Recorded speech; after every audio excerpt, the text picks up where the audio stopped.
या अमीरुल मोमिनीन को लाने का इस्लामी टच और इस्लामी टच की बातें कर रहे थे कि इनके दरमियान तो कुरान अंदाजी होनी चाहिए। क्योंकि एक कहता है मैं लीडर ऑफ अपोजिशन हूं, मैं बात करूंगा, ठीक है भाई। एक साहब कहते हैं मैं पार्टी चेयरमैन हूं, मैं बात करूंगा, वो भी ठीक है। एक कहते हैं मैं साबिक स्पीकर हूं, मैं उस कैपेसिटी में बात करूंगा। अच्छा भाई, और पार्टी का जो नाम है वो है सुन्नी इत्तेहाद कौंसिल। उस बेचारे को तो बात करने ही किसी ने नहीं दिया, उसके चेयरमैन को उनको तो कोई पूछता ही नहीं। अभी मैं ये हैरान हूँ। हमारे चेयरमैन साहब ने कहा, नए चेयरमैन साहब ने, दोनों चेयरमैन है, मतलब उनके चेयरमैन एक ही बात है, बड़े भाई हमारे, उन्होंने कहा कि मुझे पसंद थी जमात इस्लामी और एमक्यूएम, ओके, लेकिन इलेक्शन लड़ा इन्होंने पीपल्स पार्टी के टिकट पे चेयरमैन, और फिर गए ये पीटीआई में, चेयरमैन बने पीटीआई के और शामिल हो गए सुन्नी इत्तेहाद कौंसिल में। ये तो पूरा अलजबरा का सवाल है सर। अगर इसको छाप दिया जाए तो स्टूडेंट फेल हो जाएगा। आप ये मतलब कहां से ये बातें आ रही हैं? आपकी तवज्जो से मैं पैगाम देना चाहूँगा अपने इंतहाई मोतबर साबिक स्पीकर साहब को, जिन्होंने चंद सवालात उठाए और बार बार ये जोर दिया कि किस कानून के तहत हमें फलां चीज़ की इजाज़त नहीं दी जा रही।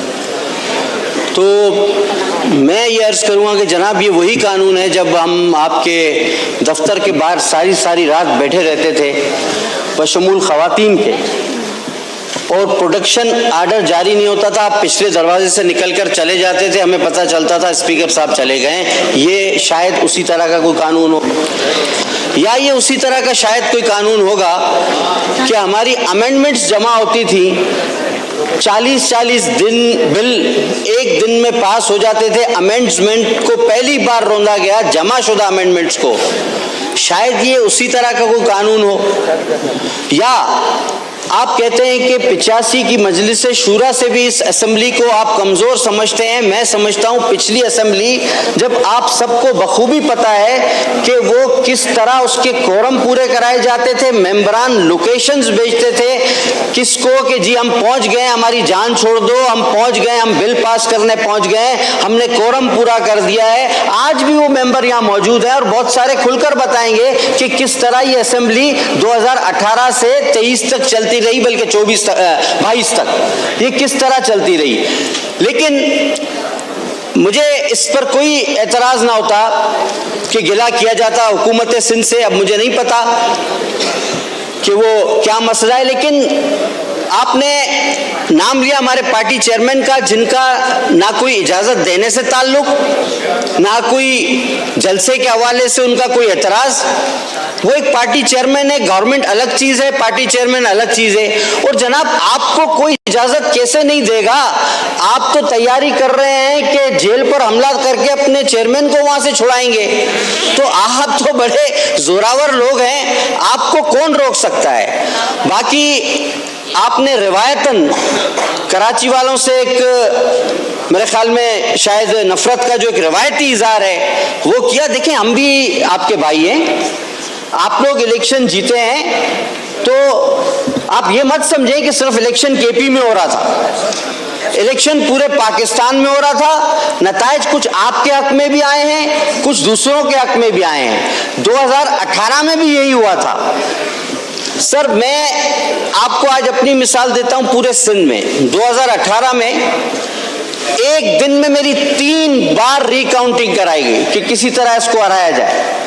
3 days and 3 nights आवाज, मैं हफ्ते बेजा में था आरओ ऑफिस में 2018 में, लेकिन हमने एक सियासी वर्कर की तरह उसका मुकाबला किया और इस शाइस्तगी को, इस हाउस के तकद्दुस को, हमने अपने इस हाउस की जमहूरियत की बका को कभी अपने हाथ, इस दामन को हमने अपने हाथ से निकलने नहीं दिया।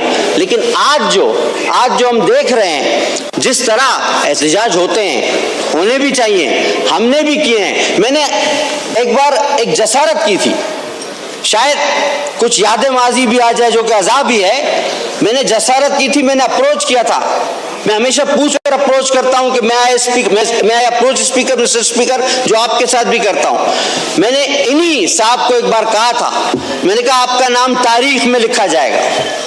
आज जो आप कर रहे हैं हाउस पर बिजनेस है, मेरे पास रिसीविंग है, आप उसको एकदम इग्नोर कर रहे हैं। आप तारीख में लिखे जाएंगे कि इस तरह भी इस हाउस में हुआ है। ये मैंने अप्रोच करके कहा है। अब इसके लिए हलफ मैं भी उठाने को तैयार हूं, हलफ सामने वाला भी उठाए कि ये बात मैंने की थी या नहीं की थी, कि तारीख में ये बदतरीन मिसाल साबित होगी। लेकिन हम आज फिर ये चाहते हैं कि इस हाउस का तकद्दुस बहाल हो, हम और आप मिलके इस मुल्क की मुश्किलात में कमी करें, हम और आप मिलके इस मुश्किलात का सामना करें। तमाम इख्तिलाफात के बावजूद हर पार्टी ये कहती है कि फला जगह मैं जीता हुआ हूं, फला जगह मैं जीता हुआ हूं, फला जगह मैं जीता हुआ हूं।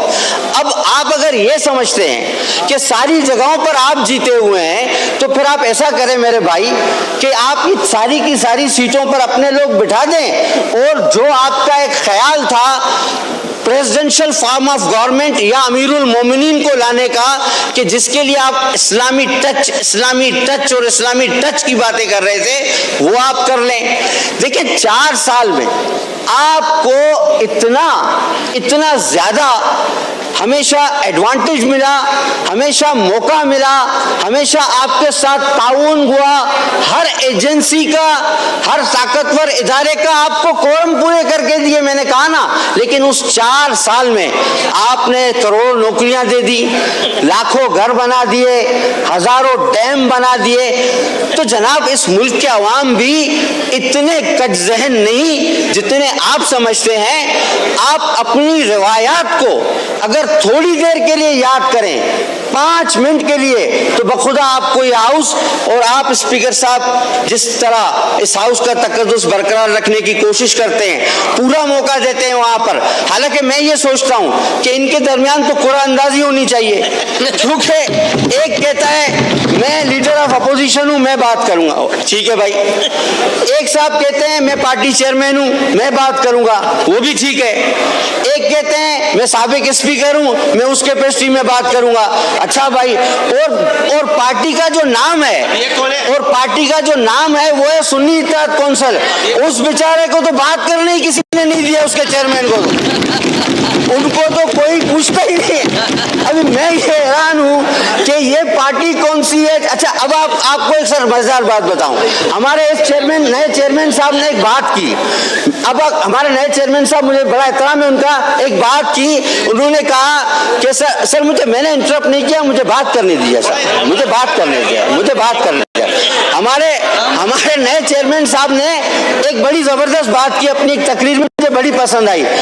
हमारे चेयरमैन साहब ने कहा, नए चेयरमैन साहब ने, दोनों चेयरमैन है, मतलब उनके चेयरमैन एक ही बात है, बड़े भाई हमारे।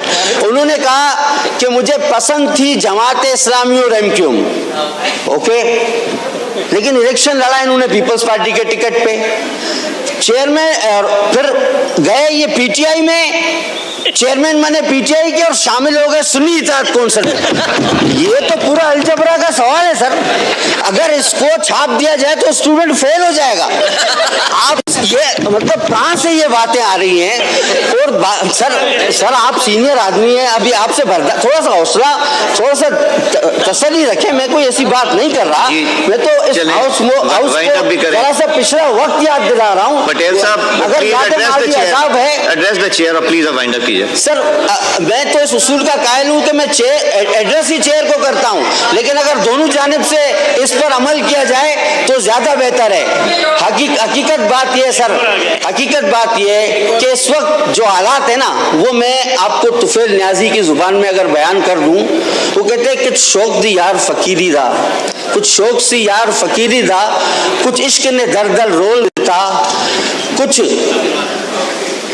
जो दुश्मन का कुछ का कसर ना छोड़ी सी, कुछ जहर रकीबा गोल देता, कुछ कुछ अभी करता हूँ वो कुछ जहर रकीबा रोल देता कुछ सड़ गई किस्मत बदकिस्मत दी कुछ यार जुदाई विच रोल देता कुछ होंज भी गलियां औखियां सन कुछ गल विच गमादा तोक भी सी कुछ शहर के लोग भी जालिम सन कुछ सानू मरण का शौक भी सी ये हालत है इनकी इस वक्त जी शुक्रिया। मेरे लिए असद कैसर साहब